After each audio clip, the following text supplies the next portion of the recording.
Hello, Lad Lane Leopards. It's Mr. A here. It's that time of year again. March Madness of Books is here. Big shout out to Miss Alicia for setting up this awesome bracket for us. Our first matchup is The Cat Who Walked Across France versus A Friend for Tiger. I hope you enjoy both books, and don't forget to vote at the end. A Friend for Tiger.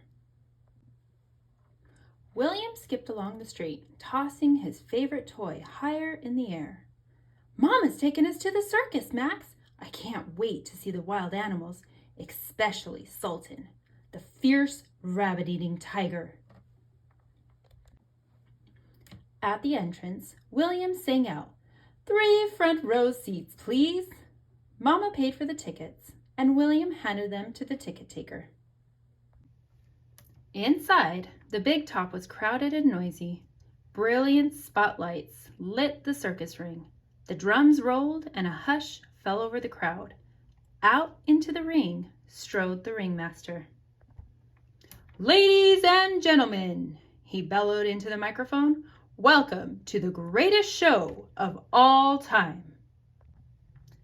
The acrobats went through their paces, flipping head over heels and walking on their hands. The crowd cheered as they tumbled out of the ring. Mama, is Sultan coming out now? William asked. Look, said Mama, it's the famous Lapine family. They're the best trapeze artists in the world. If they're so good, muttered William to Max, why do they need a net? The crowd shouted, Bravo! Bravo! as the Lapines took their bows. But William thought only of the tiger. Now is Sultan coming out? Asked William. Oh, cried Mama, here come the clowns. Aren't they funny? But William was watching something else. While the clowns frolicked, other circus workers were building an immense cage. That has to be for the fierce rabbit-eating tiger, William said to Max. The clowns somersaulted out of the rings. The lights dimmed. The drums rolled. William held his breath. When the lights flashed back on, there in the cage stood a huge tiger. That tiger doesn't look very fierce to me, thought William. Crack! The tamer snapped his whip. The tiger roared. Ooh, said Mama. Isn't that tiger scary? Crack went the whip. The tiger crossed the ladder, stretched high in the air like a tightrope. Crack went the whip.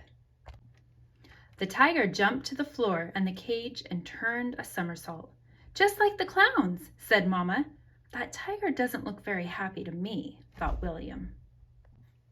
And now, the ringmaster announced, Sultan the tiger will do his famous death-defying leap through the hoop of fire. Crack went the whip. The drums rolled. The tiger stalked slowly toward the burning hoop. No, shouted William, don't do it. Crack went the whip. The tiger crouched and leaped. William shut his eyes and hid his face in Max's fur. The great roar went up from the crowd. William opened his eyes. Bravo! The crowd cheered. Everyone blew kisses and threw roses to the smiling tamer. No one paid any attention to Sultan. William looked at Max. He looked at Sultan. Quickly, William gave Max a kiss and threw him into the tiger's cage. Why did you do that? Mama asked as they left the big top. Because Sultan needed a friend, William said. All anybody cared about was that meat old tamer, and all he did was crack the whip. That night, as William got ready for bed, he worried about Max. I hope Sultan will take good care of him, he thought. Alone in his room, William couldn't sleep. It was the first time he had ever gone to bed without Max tucked in safely beside him. I have to make sure Max is okay, he said to himself. I bet he misses me too much to sleep.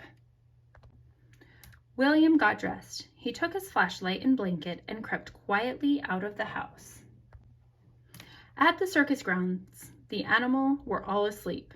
What if the tamer threw Max in the garbage? William wondered, while he looked into one cage after the other. What if Sultan got hungry and ate Max for dinner? William heard a loud purring sound. William shone his flashlight into the last cage. There was Max, tucked in safely by the tiger's side. Sultan loved Max too. William crept close to the cage. "I am glad you and Max are friends," he whispered to Sultan. "I know you'll take good care of him."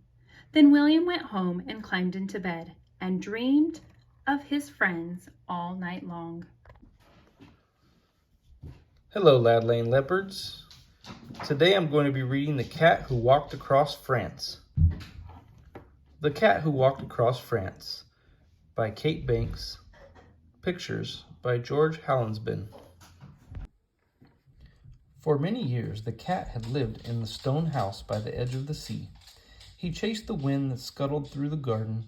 He watched the birds flitter from tree to tree. At dusk, he curled up in the bend of the old woman's arm. The old woman would scratch the cat's ear and stroke his back. "Good kitty, good kitty." Then one day, the old woman died. Her belongings, along with the cat, were shipped north to the house where she was born. But there was no one to scratch the cat's ear or stroke his back, and soon the cat was forgotten. He prowled the streets, begging for scraps to eat and fleeing from stray dogs, until one day he left. He roamed the countryside, circling pastures where animals grazed, and he watched his own shadow lengthen as each day drew to a close. At night, he sheltered himself in a lonely barn. He lay in a pile of stiff hay. But when he closed his eyes, he could feel the softness of the blue grass that grew behind the stone house by the edge of the sea. At daybreak, the cat would bathe himself in the first rays of the sun. Then he would trot off. Sometimes he strolled, other times he slunk. He learned to hunt field mice and birds and drink from the village fountains. Once someone set a bowl of milk under his nose, and he thought of staying. But then a voice cried, "Run along now." Big cities loomed large, bustling and brimming with noise, but the cat scampered bravely down the wide avenues, dodging cars and bicycles. Children playing ball would chase after him or cry, "Shoo, shoo," and the cat would scurry up a tree. But when he nestled in its branches, he would remember the tangy smell of lemons ripening on a branch under a window at the stone house by the edge of the sea, and he would move on. The cat pranced over bridges and bristled at the thundering trains that passed. At dusk, he would lick the dirt from his face and paws. In his dreams, he could hear the twigs snapping and the crunch of dried leaves as he circled around the stone house by the edge of the sea. Weeks passed, then months. The cat measured time against the weathered soles of his feet. His fur grew scruffy. Now and again he would stop to linger on a grassy bank or in a cool shade of an ancient wall. Or he would pause to watch a barge gliding down a canal. When it rained, the cat took refuge under a friendly rafter. He was lonely and tired, but when the storm passed, he would march on, driven by the taste of the salty air that blew off the water and coated the bench behind the stone house by the edge of the sea. When the cat came to a river, he would stop for a drink. He would watch the fish jump in wide arcs over the water, and he would cry, "Meow." Then he would stretch his legs, arch his back, and continue on his way. Sometimes he stopped to romp in the fields. He rolled in the tall grass and skipped over buttercups. But when he came to the fields of lavender, a memory stirred, and the cat saw the blue door of the stone house by the edge of the sea, and the soft light in the hallway that seemed to say, "Come right in." The cat was thin and frail when he wandered into the port. The boats with their flapping sails told him he was nearby. At last, he walked up to the gate of the stone house by the edge of the sea. The front door was wide open. The cat walked in. He settled into a warm spot and fell asleep. He awoke to the sound of voices. Where did it come from? Do you suppose it's lost? A boy and a girl were standing over him, talking. A platter of food was set on the floor, and a bowl of fresh water. The cat shied away. Here, kitty, said a soft voice. A hand reached under the cat's chin and scratched. The cat began to purr. He closed his eyes. He was reminded of the hands of the old woman stroking his back. He could hear her quiet breathing and gentle words, "Good kitty," and he knew he was home. The end. All right, Lad Lane Leopards. I hope you like both books.